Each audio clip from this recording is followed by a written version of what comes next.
Hi friends, இன்றைக்கி முளைக்கட்டிய பச்சை பயிறு கிரேவி பார்க்க போகிறோம். அதுக்கு தேவையான பொருட்கள் பார்த்துங்க. முளைக்கட்டின பச்சை பயிறு ஒரு கப் எடுத்திருக்கேன். அதுக்கப்புறம் அதுக்கு தேவையானது ஒரு வெங்காயம், 2 தக்காளி, ஒரு 4 பச்சை மிளகா, ஒரு பல் பூண்டு எடுத்திருக்கேன். இது எல்லாத்தையும் சேர்த்து நம்ம இப்போ குக்கரில் வேக வச்சு எடுத்துக்க போகிறோம். அதுக்கடுத்து என்னென்ன பண்ணுறோம் வாங்க பார்ப்போம். இந்த குக்கரில் இப்போ நம்ம ஒரு கப் எடுத்திருக்க பச்சை பயிர் போட்டுட்டோம். இப்போ பார்த்தீங்கன்னா வெங்காயம், தக்காளி, பூண்டு, பச்சை மிளகா இது எல்லாத்தையும் சேர்த்து தண்ணி ஊற்றி வேக வச்சு எடுத்துக்கலாம் ஃப்ரெண்ட்ஸ். இப்போ தேவையான அளவு தண்ணி ஊற்றிக்கலாம். தண்ணி ஊற்றியாச்சு. இப்போ கொஞ்சமாக நம்ம மஞ்சள்தூள் சேர்த்துக்கலாம். கொஞ்சமாக மஞ்சள்தூள் சேர்த்தாச்சு. இப்போ இதை மூடி போட்டுட்டு நம்ம ஒரு 4 விசில் வர வரைக்கும் வேக வைக்க போகிறோம்.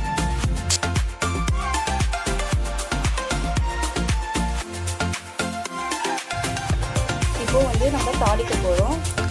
அதுக்கு கொஞ்சமாக எண்ணெய் ஊற்றிக்கலாம். ஒரு 2 ஸ்பூன்.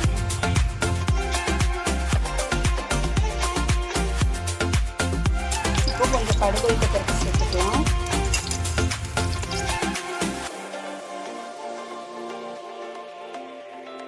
கடுகு உளுத்தம்பருப்பு பார்த்திங்கன்னா நல்லா பொரிஞ்சு வந்துட்டுருக்கு.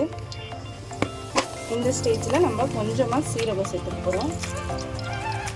ரெண்டுமே நல்லா பொரிஞ்ச உடனே நம்ம ஒரு ஆனியன் கட் பண்ணி வச்சுருக்கோம். அந்த ஆனியனை சேர்க்க போகிறோம்.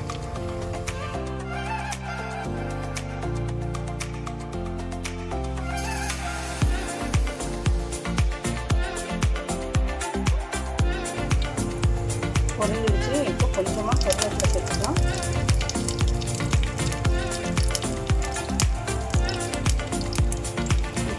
ஒரு ஆனியன் சேர்த்து நல்லா வதக்கி வச்சுக்கலாம்.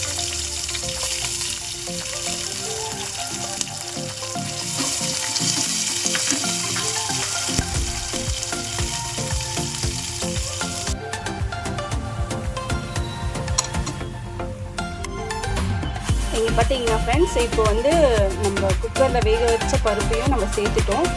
ஓகேங்களா? சேர்த்துட்டு உப்பு கொஞ்சம் போட்டாச்சு. நல்லா கொதி வந்த உடனே ஒரு ஹெல்த்தியான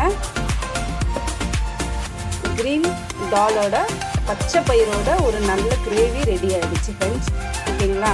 அந்த எண்ணெய்லாம் பிரிஞ்சு வருது, உங்களுக்கு தெரியுதுங்களா? ஒரு ஹெல்த்தியான டிஷ்ஷு சீக்கிரமாக ஒரு 5 மினிட்ஸில் செய்யறது எப்படின்னு நீங்களும் பார்த்து தெரிஞ்சுக்கணும் இல்லையா? எப்படி இருந்ததுன்னு செஞ்சு பார்த்துட்டு சொல்லுங்கள் ஃப்ரெண்ட்ஸ். கமெண்ட் பண்ணுங்கள், சப்ஸ்கிரைப் பண்ணுங்கள். Okay, thank you friends. பாய்.